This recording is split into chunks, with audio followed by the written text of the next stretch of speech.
재수술 같은 경우에는 과거 수술로 인한 유착이 상당히 심한 경우에는 사실 수술이 매우 어렵습니다. 조직이 잘 떨어지지도 않고 그 다음에 신경막과 주변 조직의 분간이 어렵다 보니까 사실 재수술은 굉장히 고난이도의 수술이라고 말씀을 드릴 수가 있거든요. 이런 경우에는 사실 우리가 기존의 방법으로 수술하는 것보다는 반갑습니다. 척추신경외과 이나입니다. 오늘 준비한 사례는 수술한 디스크가 다시 터졌다고? 라고 놀랄만한 그런 케이스인데요. 과거에 수술을 했던 분이 다시 한번 디스크가 터지면서 심한 통증을 호소한 케이스입니다. 환자 사례 보고입니다. 53세 여자 환자분이셨고요. 환자분의 주된 호소는 요통과 왼쪽 엉치 부위 통증, 그리고 다리로 내려가는 방사통 호소하고 있었습니다. 과거력상 10년 전에 다른 병원에서 요추 4번, 5번 디스크 탈출이 있어서 감압수술을 받았던 분이셨습니다. 그동안 잘 지내시다가 한 8개월 전부터 점차 증상이 시작되더니 최근에 갈수록 증상이 심해져서 재외래 내원하셨습니다. 그래서 환자분께 MRI 촬영 필요성 말씀드렸고요. MRI 진행하였습니다. 환자분 MRI입니다. 요추 4번, 5번에서 디스크 탈출 소견이 보이고 있습니다. 그림을 보시면은 4번과 5번 뼈 사이에 검은색의 디스크가 있고 요 노란 색깔 화살표 아래쪽으로 해서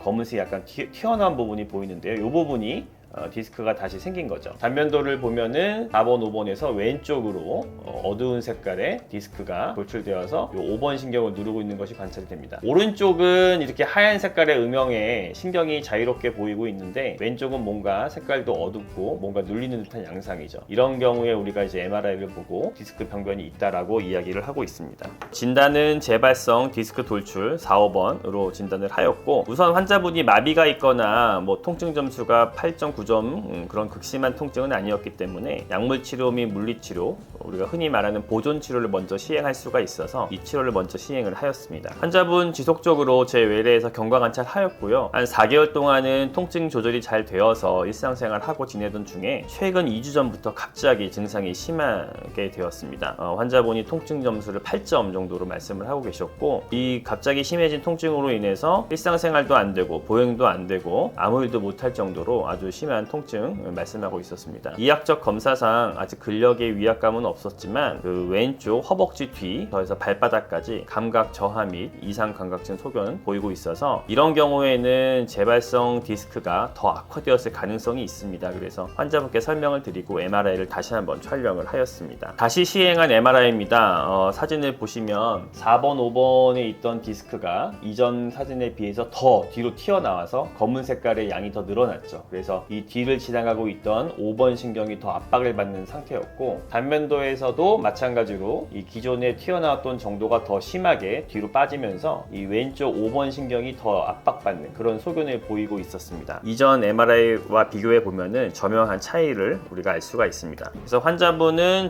악화된 재발성 디스크 탈출 왼쪽 4, 5번 진단하였고 우선은 요추 5번 신경 차단술을 진행을 하였습니다. 수술을 바로 하기에는 아직까지는 그 위압감이 저명하지 않아서 우리가 약물 치료의 다음 단계라고 할 수 있는 신경 차단술 치료를 먼저 진행을 하였습니다. 이 그림이 신경 차단술을 시행한 그림인데요. 4번과 5번 뼈가 있고 여기가 이쪽이 왼쪽입니다. 환자분이 엎드려 있는 상태죠. 그래서 왼쪽으로 이렇게 5번 신경이 빠져나가는 조영제가 들어가는 양상이 보이고 있고 이게 이제 주사 바늘이죠. 그래서 약이 잘 퍼진 것을 확인할 수가 있습니다. 이렇게 바늘이 들어가게 되면은 이 민감한 신경의 바늘이 자극을 하면서 통증이 유발됩니다. 그래서 통증이 잘 유발이 되어야지 이 주사가 잘 들어갔다는 뜻이기도 하거든요. 이렇게 잘 들어갔으면 이후에 통증이 이제 좋아지는 것을 우리가 기대할 수가 있는데 환자분은 신경 차단술 이후에도 전혀 차도가 없다고 말씀을 하셔서 어쩔 수 없이 환자분께 근본 치료의 필요성에 대해서 말씀을 드렸고 양방향 척추 내시경으로 감압술 진행하였습니다.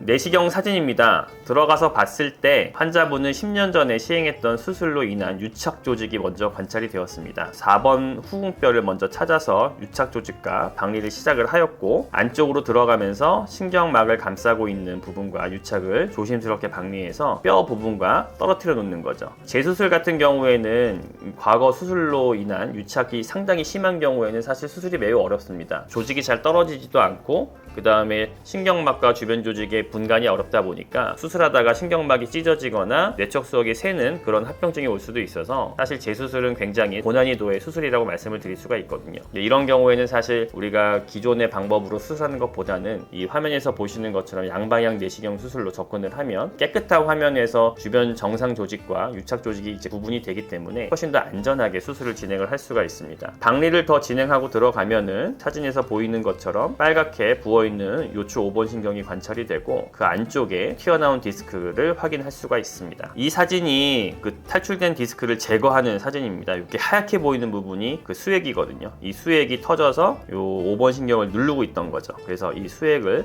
잡아 빼는 모습입니다. 추가적으로 남아있는 수액이 있지 않도록 추가적인 디스크 감압술을 진행을 하였고요. 마지막에 완전히 감압이 잘 된 상태를 확인하고 수술을 마쳤습니다. 수술 후 MRI입니다. 수술 후 MRI를 보시면 수술 전에 있던 튀어나왔던 디스크가 상당히 줄어들었고 이 뒤쪽에 지나가는 5번 신경이 잘 관찰이 되는 것을 확인할 수가 있습니다. 수술 후 경과입니다. 마취는 부분 마취 진행을 하였고요. 한 35분 정도 시간이 소요되었습니다. 수술 이후에 환자분은 6시간 침상 안정하셨고 그 이후에 바로 거동 가능하셨고요. 저명한 증상의 호전을 보였습니다. 수술 전에 8점 정도로 굉장히 극심한 통증을 호소하였지만 수술 이후에는 통증 점수 1점으로 아주 가벼운 통증만 호소한 상태셨고 바로 서 있는 것도 편하고 보행 시 쩔뚝거림이 저명하게 감소된 상태였습니다. 이처럼 재발된 디스크는 탈출을 하였을 때 수술하기 전처럼 아주 심한 통증을 일으킨 경우가 많이 있고요. 우리가 일단 위압감, 마비가 있거나 감각이 떨어지거나 하는 증상이 없다면 보존 치료를 먼저 하는 게 원칙입니다. 그래서 약물 치료와 주사 치료, 물리 치료를 먼저 할 수가 있고 이런 걸 해서 증상이 조절이 되면은 우리가 끌고 갈 수 있지만 증상이 더 악화되거나 감각이 저하되거나 발목 또는 발가락에 힘이 빠지거나 하는 경우에는 우리가 적극적으로 재수술을 고려를 해봐야 됩니다. 그래서 재수술은 이전 수술로 인한 유착으로 인해서 수술이 좀 어렵고 신경막에 손상이 있기 때문에 좀 난이도가 있는 수술입니다. 따라서 수술 경험이 많은 의사에게 재수술을 받는 게 좀 중요하고요. 특히나 양방향 척추 내시경 수술은 병변 부위를 보다 자세하고 깨끗한 시야에서 우리가 노출시켜서 수술을 진행할 수 있기 때문에 기존의 방법, 고식적인 수술에 비해서 훨씬 더 안전하게 수술을 진행할 수 있다는 장점이 있습니다. 오늘 준비한 사례는 여기까지입니다. 오늘 사례가 도움이 되었으면 이 영상을 주변에 공유해 주세요. 여러분이 공유해 주시면 치료는 제가 하겠습니다. 고맙습니다.